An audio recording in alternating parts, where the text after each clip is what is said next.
What's up, y'all? Welcome back to another episode of Born Ballin'. Y'all can call me Cheese. My real name is David, but my nickname, my homies call me Cheese.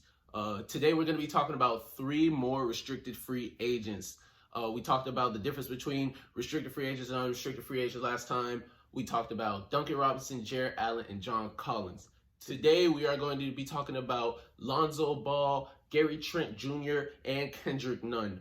3 guards, 3 young guards who, if they are offered like plus 20 mil, their teams are probably not going to match. So I definitely could see these 3 players being on the move. First player we're going to talk about is Gary Trent Jr. He was playing for the Portland Trail Blazers last year, but mid-season, right before the trade deadline, they made a trade with the Raptors for Norman Powell. So Norman Powell, expiring, went to Portland, and Gary Trent now plays for the Raptors. He's a restricted free agent, so the Raptors have his bird rights, but will they re-sign him? I definitely could see a team seeing the potential in him. He is a shooter, and he's only going to get better. He's only 22 years old, so he definitely still has some time to grow. Now, the first team I could see him helping a lot is the Memphis Grizzlies. Yep, the Memphis Grizzlies. They made the playoffs last year. Ja Morant could be an MVP candidate one day. He's really, really that good. JJJ didn't play much last year, was coming back from a torn meniscus, and they still made the playoffs. Dillon Brooks stepped up a lot. Now, do I think Dillon Brooks is a bucket getter like that? No. But if he's like your 3rd scoring option, 4th scoring option, you're in really, really good hands. He's a really, really good shooter. Gary Trent going over there, giving them more grit and grind, because it feels like they're back to the grit and grind days, giving them more defense, more hard-nosed playing, just that attitude with playing, and another scoring option could open up things for them a lot. Now, the next team I see him going to is the Miami Heat. Yes, my squad, the Miami Heat. Now, the Miami Heat have a lot of decisions to make. Dragic on the team option, Iggy on the team option. What are we going to do about Duncan Robinson? What are we going to do about another player that I'm going to talk about later? Tyler Hero, is he staying? There's a lot of options we have. If we renounce some of the rights of some of these players and lose some of these players, Gary Trent Jr. would fit right in with the Miami Heat. He brings that culture. Like I just said, he fits that grit and grind, so he definitely would fit the culture of Miami. They need a guy who can kind of steady the offense and get you some buckets sometimes. He's not an official bucket getter yet, but I definitely could see him growing and expanding his game to where he's hitting mid-range shots. He's creating off the dribble all the time for himself.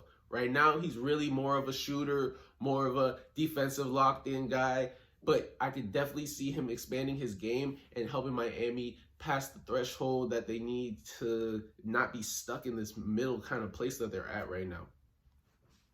Now, the last team I could see him going to, which would probably be close to a best fit, the Grizzlies probably are the best fit, but the Charlotte Hornets would be a really, really good fit for him, especially if they trade away Terry Rozier and don't bring back Devontae Graham. They will have a lot of openings, and they'll need somebody who can create off the dribble for themselves, who can get their own bucket. LaMelo can create for him as well. He's very athletic, so don't sleep on the lobs from LaMelo as well. And they have a young nucleus over there. Adding just another young player to complement all the other young players would just be a nice vibe for them. They got another draft pick. We could see them starting to build a young core that could grow together. And then from there, you could pick from the young core and go from there and try to build a championship contender. So that would be a move that could get them going in the right direction. Now, the next player we're going to be talking about is the controversial Ball brother, Lonzo Ball. Now, Lonzo Ball got drafted to the Lakers, didn't start off so well.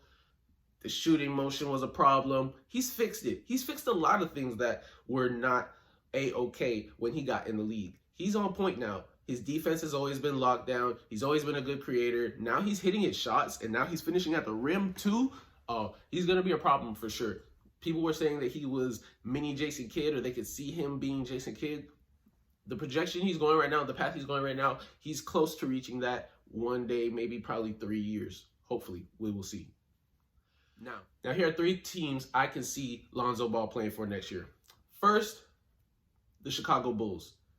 They need a point guard. Kobe White's cool, and I actually enjoy Kobe White, but they need a bigger guard that can play with LaVine, create more for him, create more for everybody on that team, and play some defense. They definitely want to get Paul more touches. So getting a guard who he's kind of ball dominant, but he doesn't need the ball in his hands. If you want to have the ball in his hands, he can create. You could run your offense through him, but he can play off the ball, just make the right passes, flow through the offense, and he could help your offense grow a lot. Maybe help you make the playoffs, because that's what y'all tried to do last year. It didn't work out, but I can see Lonzo, Zach LaVine, Vucevic pushing for a 7-8 seed. The next team I have is the Memphis Grizzlies again. Yes, the Memphis Grizzlies.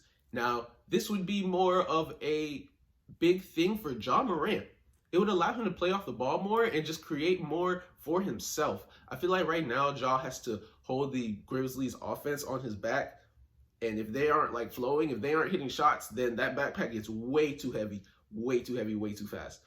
So having Lonzo Ball, who can create for all the other players, get Dylan Brooks some open shots, get some looks at the rim for JJJ, and allow Ja to run off screens, catch and shoot some threes, because Ja isn't the best three-point shooter, but as a catch and shoot three-pointer, he's not that bad. He can really shoot it. He's growing. So allowing him to play off the dribble and become more of a scorer, catching it off the cuts, catching lobs, because we know he's high flying, that would help a lot for Ja. And I could see Lonzo helping that team a lot. They already made the playoffs, so it would only be growth from there.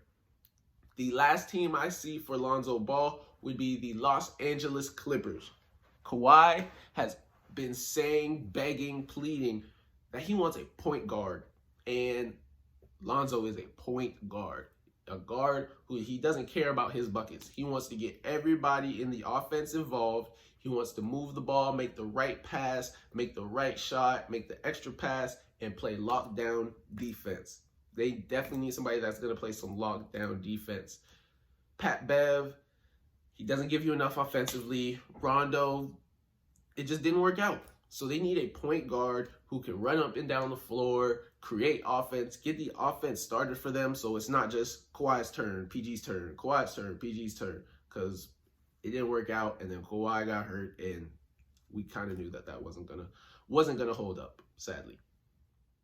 Now, the last player we have is from my hometown team, the Miami Heat. Kendrick Nunn came onto the scene as an undrafted rookie and hooped. Was third in Rookie of the Year voting, made first team All-Rookie, won Rookie of the Month multiple times. He was balling. Didn't live up to expectations last year. He caught COVID at the end of the finals run, right before the finals. Some of that lingered into this year, injuries. It just was not a good year for Miami down in Miami. They had a lot going on. But Kendrick Nunn is still a hooper. That doesn't change anything about that. He's a bucket getter, 4-time high school champion. You don't just win 4 high school championships. It doesn't just happen. So Kendrick Nunn can be a bucket getter and possibly a 20-point scorer for somebody's team, maybe even somebody's contender. So here are 3 teams I can see Kendrick Nunn really contributing to. The first, the New York Knicks. The Knicks fans last year, all they did was complain about Frank Ntilikina. I'm sorry if I butchered that name. That's all they did. Him and Elfrid Payton, they're not it. They're not it at all.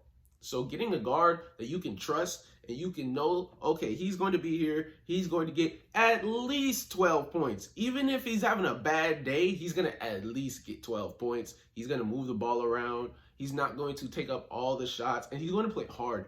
He definitely fits Tom Thibodeau's bill of playing hard. He's a culture guy. Coming from the culture and going to New York, I think the Knicks fans would love him, and he would fit in right well with them. Him and Julius Randle could play a little pick and pop. I definitely could see that going well for them. Are they both left-handed? Is Julius Randle left-handed? Kendrick Nunn is left-handed. I don't know. Okay. Second team, the Dallas Mavericks. Dallas has so much cap space, and they have been wanting somebody to come. I feel like since DeAndre Jordan got kidnapped and didn't end up going there, they haven't gotten a free agent to go there. They were really close to getting him. Then all that emoji stuff was happening. It was really weird. That was a strange day on Twitter. But they haven't gotten any real free agents The only guy they've gotten is Kristaps. That was in a trade, and he hasn't lived up to expectations. So getting a guy that can play next to Luka takes some of that offensive load off of him, because we saw it. Luka broke down at the end of the year last year. You just can't do that all year. Like, it's really hard. It's really difficult to do that. So having a guy who can get you buckets, who can play alongside of you, can let Luka play off ball, because I really think Luka needs to be. He's a ball dominant guard, but I think he needs another guard that can play with the ball in his hands. So, like I said with Ja, can come off screens, can come catch and shoot, come off pin downs, cuts, make the game easier for him and take some of the pressure off him, so he's not carrying the offensive load the entire game. And they just need a second scoring option. Whether they bring back Tim Hardaway Jr. or not, they're gonna need a second scoring option. So Kendrick Nunn would be a nice fit over there for them. Now, the last team we have is, again, the Los Angeles Clippers. Like I said, they need a point guard, and this point guard is a scoring point guard. He can get you buckets. So if you guys want to play that ISO ball, at least adding another guy who can go ISO, so it's not just Kawhi's turn, PG's turn. It's Kawhi's turn, PG's turn, Nunn's turn, PG, Nunn, Kawhi. You can mix it up a little bit more. He can run the offense too. He doesn't have to be a ball dominant guard. I've seen him make great passes. I've seen him make great reads. He can open up your offense. He definitely can hit the three, lefty. I think him and Kawhi would get along. Kendrick isn't the most vocal guy on the court, so I definitely could see him and Kawhi probably having a little telepathic powers towards each other, because neither of them like to talk like that. I definitely could see Kendrick Nunn being a 20-point per game scorer. I definitely could see a team seeing the potential in him and offering him a contract worth 21 plus mil for multiple years, 3, maybe even 4. He's that good. He's got a lot of potential. It would be nice to see him on the Heat, but I don't want to see the Heat pay him that much at all. So if somebody's going to offer him that much money, good for him. I hope he hoops. Well, this has been another episode of Born Ballin'. You can catch us on Twitter at Born_Ballin_. My personal Twitter is at CHEEZ_0. Hit us in the comments, please subscribe, tell your friends so we can keep expanding.